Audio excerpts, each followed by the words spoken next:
अब समाचार विस्तार से। प्रधानमंत्री नरेंद्र मोदी ने आज गुजरात की राजधानी गांधीनगर में आयोजित रोजगार मेले को संबोधित किया। इस दौरान उन्होंने 5,700 से अधिक चयनित उम्मीदवारों को नियुक्ति पत्र सौंपा और उन्हें उज्जवल भविष्य की बधाई दी। केंद्र सरकार ने एक साल में 10 लाख युवाओं को नौकरी देने का लक्ष्य रखा है। इस दिशा में गुजरात अहम भूमिका निभा रहा है। सुगंध भरी गई। આજે ગુજરાતના હજારો દીકરા દીકરીઓને એક સાથે રાજ્ય સરકારના જુદા જુદા વિભાગોમાં સંવર્ગોમાં નિયુક્તિ પત્ર અને સિલેક્શન પત્ર પસંદગી પત્ર એ વિતરિત થઈ રહ્યા છે। હું આપ સૌ નવજવાનોને દીકરા દીકરીઓને આ પળે અનેક અનેક શુભેચ્છાઓ પાઠવું છું।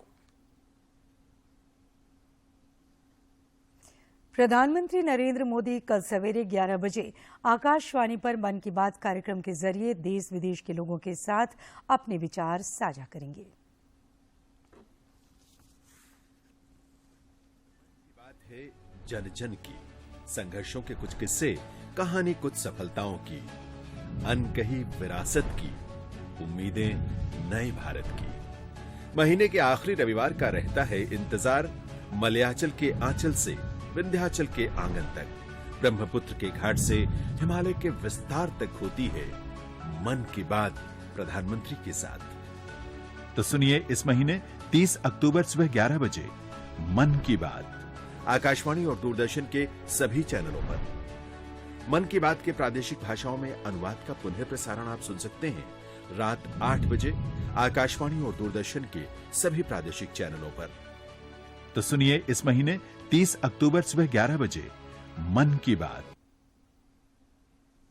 मुख्यमंत्री हेमंत सोरेन से आज कांके रोड रांची स्थित मुख्यमंत्री आवासीय कार्यालय में गुरु सिंह सभा के प्रतिनिधि मंडल ने मुलाकात की। प्रतिनिधि मंडल ने आगामी 8 नवंबर को गुरु नानक जयंती के अवसर पर रांची के गुरु नानक स्कूल में आयोजित प्रकाश उत्सव कार्यक्रम में शामिल होने का आमंत्रण दिया।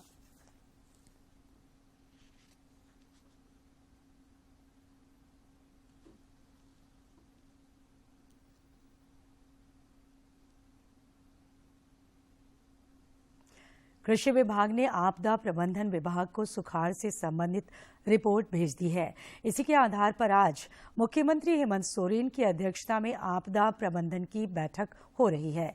कृषि निदेशालय की ओर से आपदा प्रबंधन विभाग को सूखाग्रस्त प्रखंडों से संबंधित जो रिपोर्ट भेजी गई है उसमें 154 प्रखंडों को गंभीर रूप से और 72 प्रखंडों को आंशिक सूखाग्रस्त माना गया है। 2 जिले सिमडेगा और पूर्वी सिंहभूम ऐसे हैं जहां एक भी प्रखंड गंभीर या आंशिक सूखाग्रस्त की श्रेणी में नहीं है। कृषि निदेशक निशा उरांव ने बताया कि 15 अगस्त तक वर्षापात के आधार पर 112 प्रखंडों को गंभीर रूप से सूखाग्रस्त और 121 प्रखंडों को आंशिक रूप से सूखाग्रस्त होने का आकलन किया गया था। राज्य सरकार की ओर से केंद्र सरकार को 31 अक्टूबर तक रिपोर्ट भेजनी है। देश भर में पिछले 24 घंटे के दौरान कोविड के 1,574 नए मामले सामने आए हैं, जबकि इस दौरान 2,161 कोरोना वीरों ने इस महामारी को पराजित कर जिंदगी की जंग जीती है।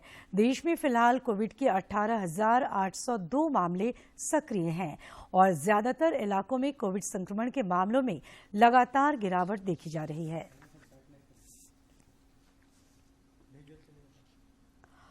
इधर झारखंड में पिछले 24 घंटे में कोरोना के कई नए मरीजों की पहचान की गई, जबकि कई मरीज स्वस्थ भी हुए। रांची में इस दौरान कोरोना के एक नए मरीज की पहचान की गई। स्वास्थ्य विभाग के अनुसार रांची में कोविड के 4 मरीज सक्रिय हैं।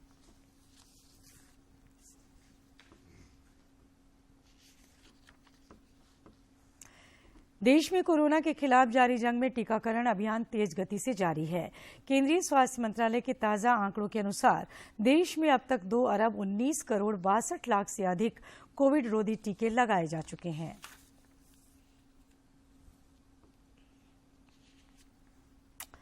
कोडरमा के उपायुक्त आदित्य रंजन की पहल पर आयुष्मान भारत योजना के तहत आज से सदर अस्पताल में बवासीर, बकंदर, घाव और बच्चेदानी का ऑपरेशन शुरू किया गया। इसी क्रम में सतगामा के एक मरीज का बकंदर का ऑपरेशन किया गया। आज डिस्चार्ज के समय उन्हें आयुष्मान किट दी गई।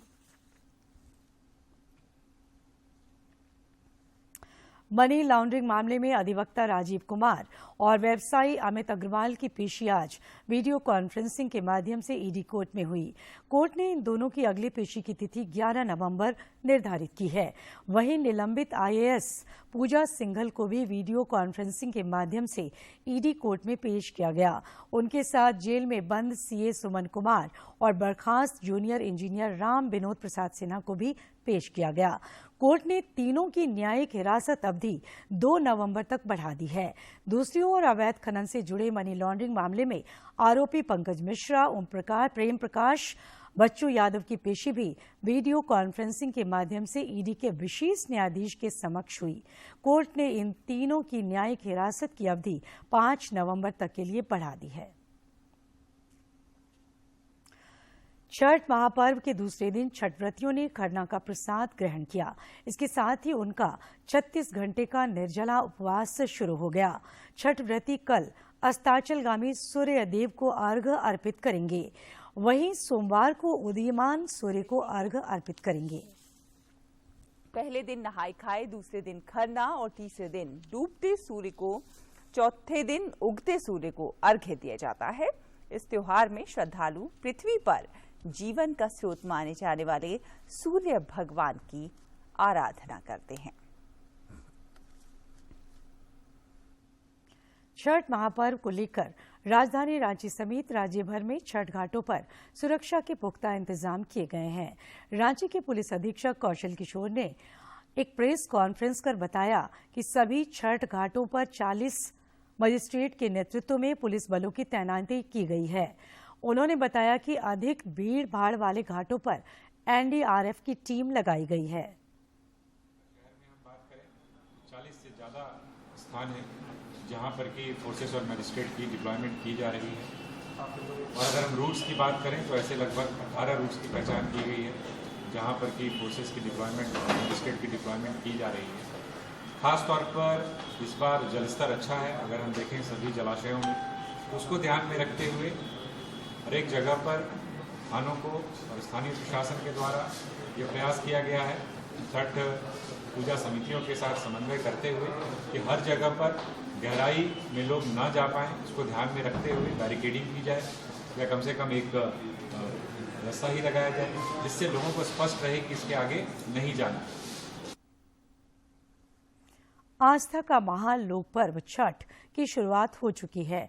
इस पर्व के दौरान देवघर में किन्नर समाज की ओर से समर्पण की एक नई तस्वीर देखने को मिली। लोक आस्था का महापर्व छठ पर हर आम और खास लोग अपने अपने स्तर से अपनी भागीदारी निभाते हैं। देवघर के बंधा मोहल्ले में किन्नर समाज की मुखिया रोजसी उर्फ रोज मौसी ने छठ व्रतियों के बीच नारियल, फल और साड़ी वितरित किए। छठ व्रती भी उनके इस नेक काम की तारीफ करते हैं। छठ पूजा ऐसा ही पर्व है कि बहुत खुशी और बहुत सा आनंद मिलते हैं। हाँ। बस अच्छे से सब कोई रहे। हाँ। और क्या चाहिए। आज किनके द्वारा क्या रोज मौसी के द्वारा साड़ी और फल मिला गया है। रोज मौसी के इस नेक काम में उनके यजमान आर्थिक रूप से मदद करते हैं। इतना ही नहीं, रोज मौसी फल मंडियों में जाकर छठ माई के नाम पर फल इकट्ठा करती हैं और अपने पैसों से साड़ियां खरीद कर वितरित करती हैं। हम लोग यही रखते हैं कि प्रत्येक साल छठ में साड़ी और नारियल बांटते हैं। हर छठ मैया से यही विनती करते हैं कि मालिक करे सबके घर में खुशियाँ आवे, सबका घर का विपद टले और सब अच्छे रहे, स्वस्थ रहे। जिनका मतलब गोद ना भरा उनका गोद भरे। हम लोग यही छठ मैया से दुआ करते हैं, सब अच्छे रहे, खुशहाल जिंदगी जिए। बंधा मोहल्ले में उन्होंने अपने सहयोगियों के साथ सैकड़ों परिवारों के बीच साड़ी, फल और नारियल का वितरण किया। कोरोना काल में भी लॉकडाउन के समय रोज मौसी ने लोगों की मदद की थी। देवघर से मनीष दुबे की रिपोर्ट। छठ महापर्व में बांस से बनी सूप, डाला, दौरा आदि की एक खास जगह है।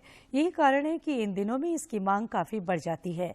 इस व्यवसाय से जुड़े महली जाति के लोगों को इस पर्व का साल भर इंतजार रहता है।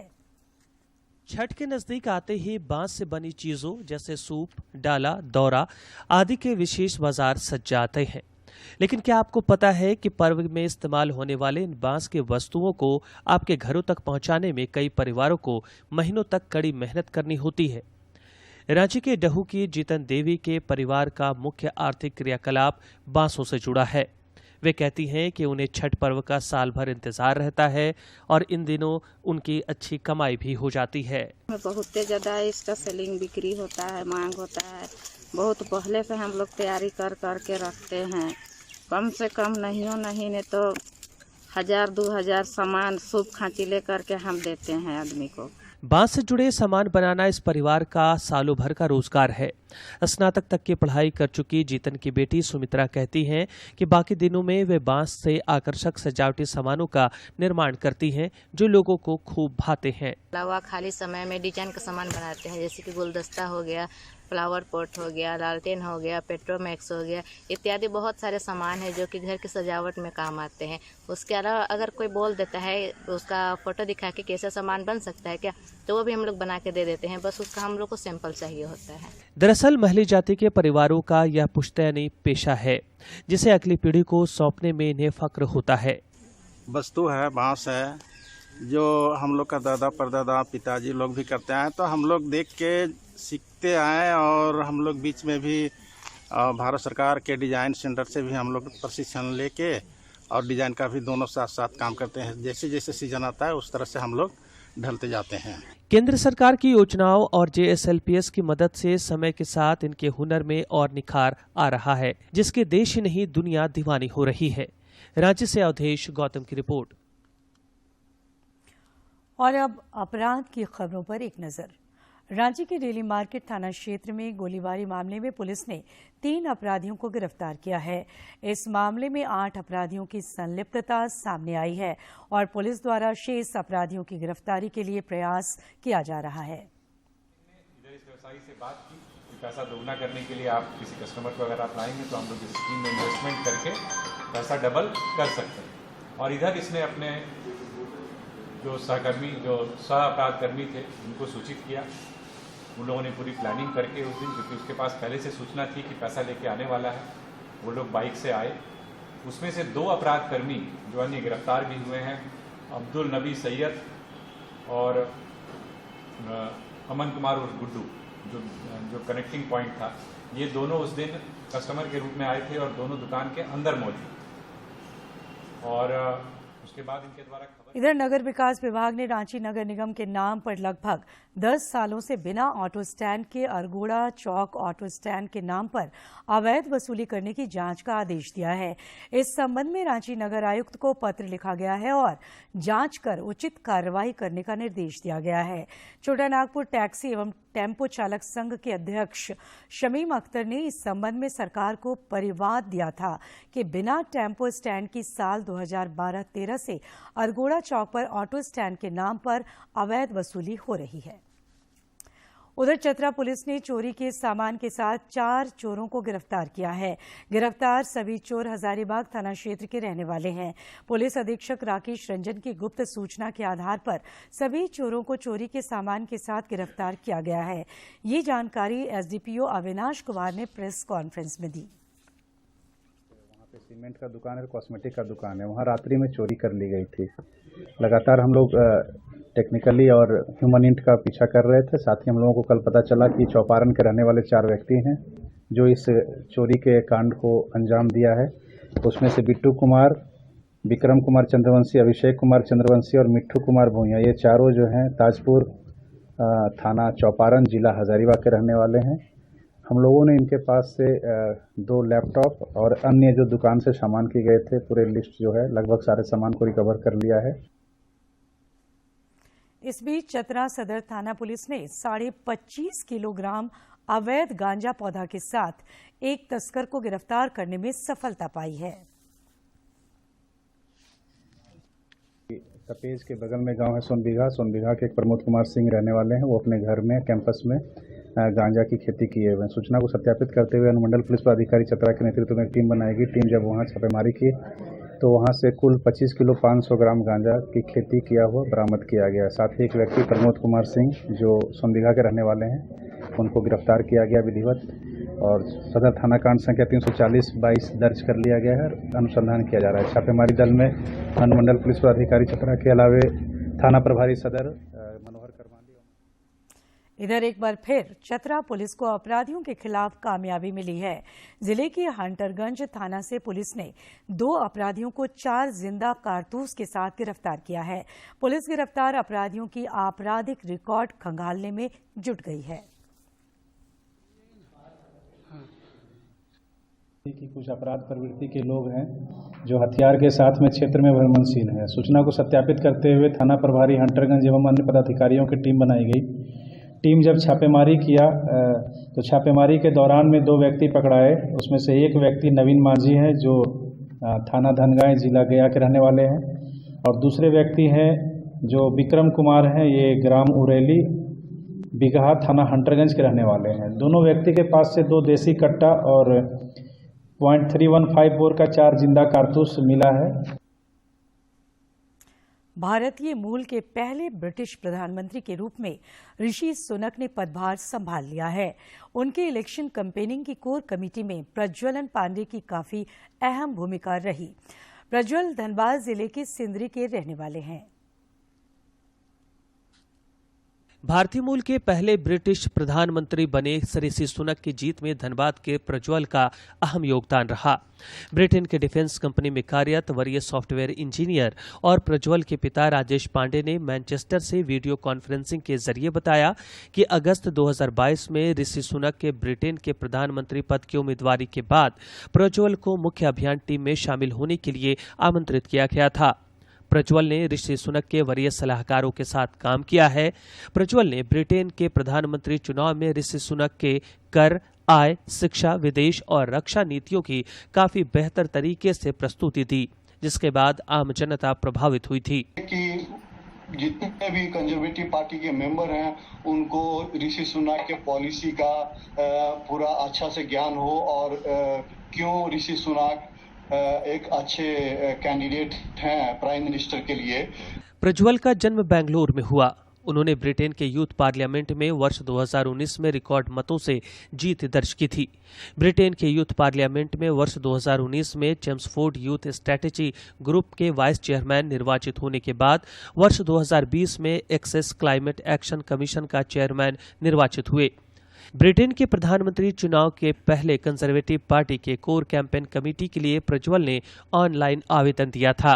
बहुआयामी प्रतिभा को देखते हुए 30 सदस्यीय टीम में प्रज्वल को प्राथमिकता दी गई।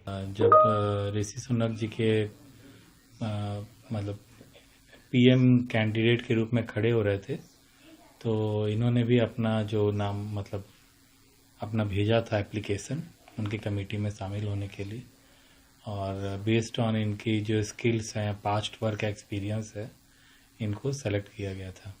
प्रज्वल की मां मनीषा पांडे ब्रिटेन में सरकारी स्कूल की टीचर हैं। प्रज्वल की बहन प्रांजल कैम्ब्रिज यूनिवर्सिटी में MBBS के 3rd ईयर में पढ़ाई कर रही हैं। दादाजी बागीश दत्त पांडे और दादी जी राम सुमेरी देवी अपने पोते के इस कार्य से बेहद खुश हैं। हम लोग तो वही बच्चा को वहाँ भेजे थे नौकरी के लिए, इस बच्चा को बोला था पढ़ने के लिए। राजनीति में आ गया और बढ़िया है, ठीक है। एक PM दे दिए हाँ ब्रिटेन को। हाँ पूरा ऊंचाई छुए तब हम मानेंगे जो हमारा पोता छू दिया है ऊंचाई। अभी नहीं मानते हैं। अभी और इच्छा है दादी का। हाँ, यही इच्छा है जो हमारा पोता खूब ऊंचा चढ़ जाए तब हम नाम लेंगे जो हमारा पोता कुछ कर दिया है। प्रज्वल के दादाजी बागीश दत्त पांडे PDIL से रिटायर्ड होकर FCIL सिंदरी आवास संख्या RMK4 45 में रह रहे हैं।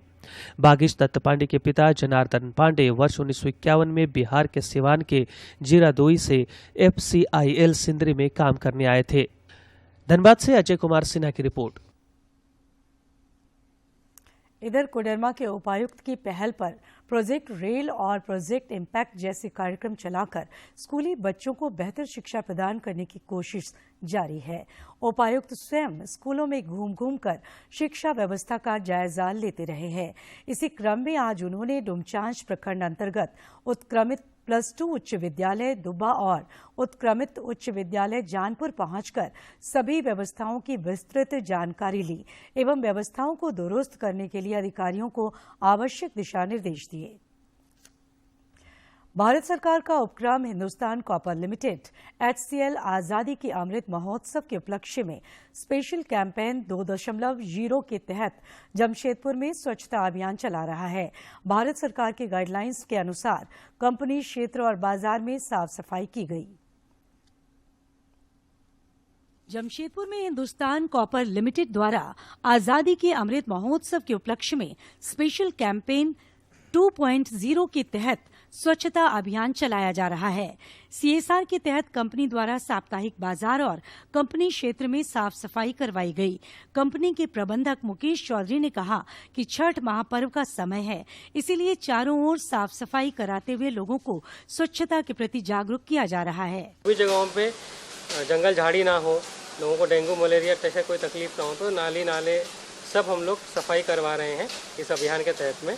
और साथ ही हम लोग का यहाँ पे नदी में जो घाट है उसके भी हम लोग सफाई का अभियान लिए हुए हैं। और ये मोदी जी का जो इतना सुंदर कार्यक्रम जो है स्वच्छता वाला, ये इससे सही में ही हमको असर दिखता है। और हम लोग गाँव अपने टाउनशिप में भी हम लोग अवेयरनेस करते रहते हैं कि वो भी अपने घर और द्वार और ऑफिस में भी अपना जो है इस आसपास के क्षेत्र में मच्छरों का प्रकोप भी है। इसे देखते हुए साफ सफाई का कार्य किया जा रहा है, जिसमें कई मजदूर लगे हैं। भारत सरकार के गाइडलाइन के अनुसार हम लोग साफ सफाई करते हैं और साफ सफाई रखने से यहाँ मच्छर उच्छर कुछ होंगे नहीं, जिसके कारण हम लोग स्वस्थ रह सकते हैं। तो HCL के तरफ से ये पहला प्रोजेक्ट हम लोग शुरू किए हैं। जो पानी जो बह के जा रहा है वो इसमें हम लोग जमा करेंगे और इसमें बोरिंग किया हुआ है 150 फीट करीब। तो ये बोरिंग के माध्यम से जमीन के अंदर सारा पानी चला जाएगा। कंपनी द्वारा भारत सरकार के गाइडलाइन के अनुसार सफाई अभियान चलाया जा रहा है, जिससे बाजार हाट के साथ साथ कंपनी क्षेत्र भी साफ दिखाई दे रहे हैं। जमशेदपुर से डॉक्टर राजेश कुमार लालदास की रिपोर्ट। भारतीय स्वतंत्रता आंदोलन में जनजाति समाज के उत्थान के लिए काम करने वाले समाज सुधारक और महान शिक्षाविद कार्तिक उरांव की आज जयंती है। उनकी जयंती पर मुख्यमंत्री समेत तमाम राजनेताओं ने उनका नमन किया है। रांची के सांसद संजय सेठ ने भी उनके चित्र पर माल्यार्पण कर उनका नमन किया। भारतीय निशानेबाजों ने मिस्र के काहिरा में आयोजित ISF राइफल पिस्टल के विश्व चैंपियनशिप में भारत 34 पदकों के साथ दूसरे पायदान पर कब्जा किया। बच्चों को एक ऐसा एक्सपोजर मीट आउट करने के लिए, और सबसे बड़ी बात थी कि ये जो वर्ल्ड चैंपियनशिप थी ये ओलंपिक कोटा चैंपियनशिप है। इसके अंदर कोटाज हम लोग अर्न करते हैं। चलिए, बहरहाल तो हमने 2 quotas we were successful by Patil, Rudraksh Patil and Kosale.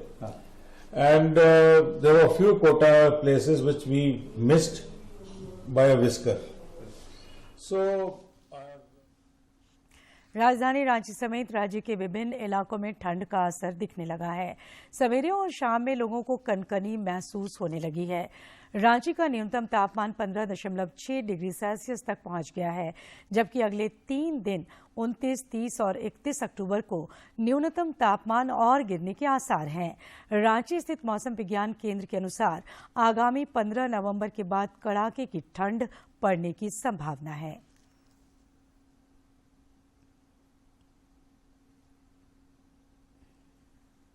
और अब कुछ खबर राज्य के विभिन्न जिलों से।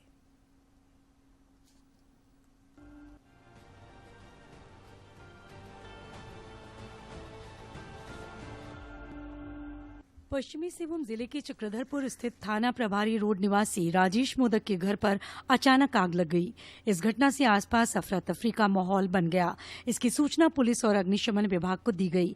सूचना पाकर दमकल मौके पर पहुंची और आग पर काबू पाने का प्रयास किया। 4 दिवसीय छठ महापर्व का आज दूसरा दिन है। आज छठ व्रती रात में खीर का प्रसाद ग्रहण करने के बाद छठी मैया का 36 घंटे का निर्जला व्रत शुरू करती हैं। छठ व्रत में खरना के प्रसाद का अलग महत्व है।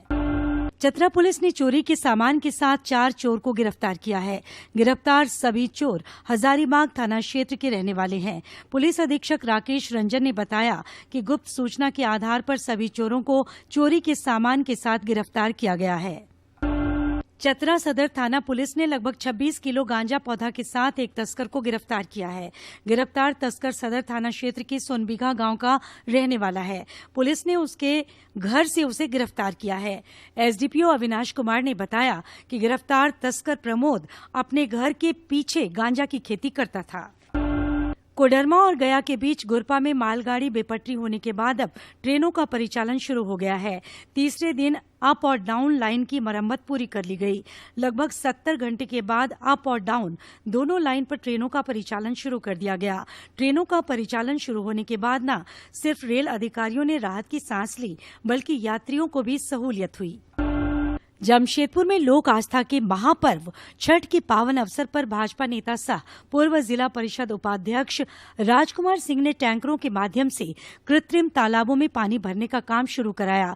इन टैंकरों द्वारा बागबेड़ा, बारीगोड़ा, गदरा, गोविंदपुर और परसुडी के तालाबों में पानी भरने का काम किया जा रहा है।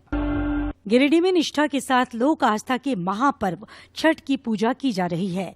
गिरिडीह बाजार में खरीदारी के लिए व्रतियों की भीड़ उमड़ पड़ी। वहीं बाजार में माहुरी नवयुवक समिति, गिरिडीह साहू युवक संघ के साथ विश्व हिंदू परिषद सस्ते दर पर लोगों को फल और जरूरत के सामान मुहैया करा रहे हैं। गुमला शहर में छठ के अवसर पर पेय जलापूर्ति बाधित होने से लोगों को काफी परेशानी का सामना करना पड़ रहा है। नागफेनी जलापूर्ति केंद्र में पानी का लेयर नीचे जाने से इंटरवेल में बालू घुसने और मोटर जलने की वजह से जलापूर्ति नहीं हो पाई। मनी लॉन्ड्रिंग मामले में अधिवक्ता राजीव कुमार और व्यवसायी अमित अग्रवाल की पेशी वीडियो कॉन्फ्रेंसिंग के माध्यम से ईडी कोर्ट में हुई। कोर्ट ने इन दोनों की अगली पेशी की तिथि 11 नवंबर निर्धारित की। वहीं निलंबित आईएएस पूजा सिंघल को ईडी कोर्ट में वीडियो कॉन्फ्रेंसिंग के माध्यम से पेश किया गया। सीए सुमन कुमार एवं बर्खास्त जूनियर इंजीनियर राम विनोद प्रसाद सिन्हा को भी पेश किया गया। कोर्ट ने तीनों की न्यायिक हिरासत अवधि 2 नवंबर तक बढ़ा दी है। बिरसा मुंडा केंद्रीय कारा होटवार में 6 महिला समेत 7 कैदी छठ पर्व कर रहे हैं। छठ पर्व करने वाले सभी कैदियों के लिए पूजन सामग्री की व्यवस्था जेल प्रशासन की ओर से की गई है। कैदियों को छठ पूजा करने में किसी प्रकार की परेशानी न हो, इसका विशेष ध्यान रखा जा रहा है।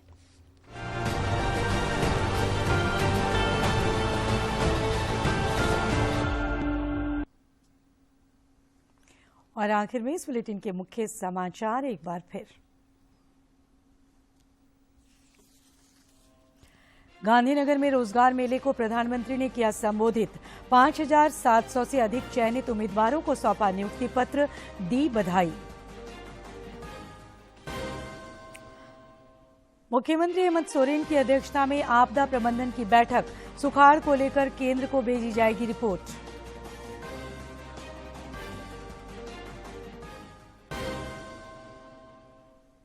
मनी लॉन्ड्रिंग मामले में अधिवक्ता राजीव कुमार और अमित अग्रवाल को ईडी कोर्ट से नहीं मिली राहत। पूजा सिंघल की न्यायिक हिरासत भी 2 नवंबर तक बढ़ी। और खरना प्रसाद ग्रहण करने के साथ ही छठ व्रतियों का 36 घंटे का निर्जला उपवास शुरू। अर्घ को लेकर राज्य भर में सुरक्षा के पुख्ता इंतजाम, घाटों पर एनडीआरएफ की तैनाती।